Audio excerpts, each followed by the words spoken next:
men were angels, no government would be necessary. If angels were to govern men, neither external nor internal controls on government would be necessary. Federalist 51. We as Anti-Federalists desire a strong state government rather than a national government, because it is unrealistic for such a large body of people as is in the United States of America to be represented by such a small body of people that would be the national government.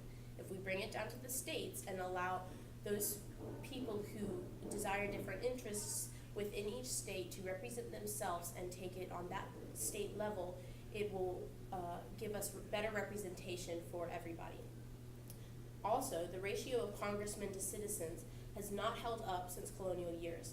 The original ratio in the 1700s was 4 million citizens to 56 congressmen, meaning today, with 327 million citizens, we should have 4,578 congressmen, whereas we only have 432. We are not accurately represented in the U.S. population today.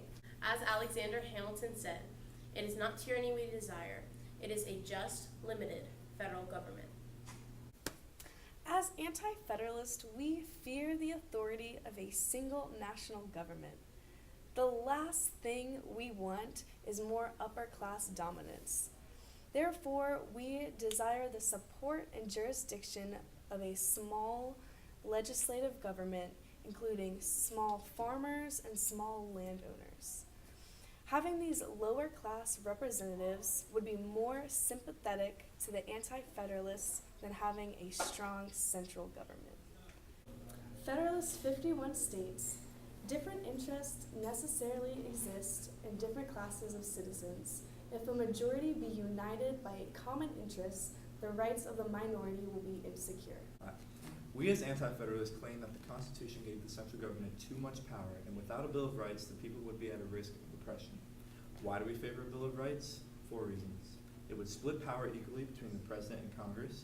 It would put the government in the hands of individual states. It would give the government more power to make laws, and it would protect individual citizens' freedoms. The Federalists were supporters of the Constitution.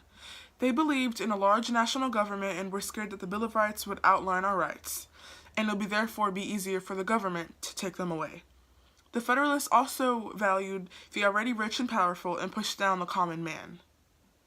Whereas the Anti-Federalists, much like liberals today, believed in rights for all.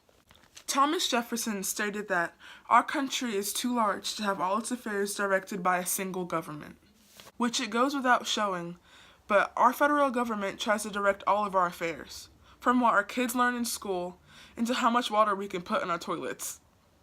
The officials in Washington, D.C. can't grasp all of the issues facing a local community, and there is no way for them to understand what is needed locally, so we end up with one-size-fits-all solutions that don't help anybody. But the other side might be more dangerous. We don't know what's going on in Washington, D.C., and we can't control it. And Jefferson warned us about that too.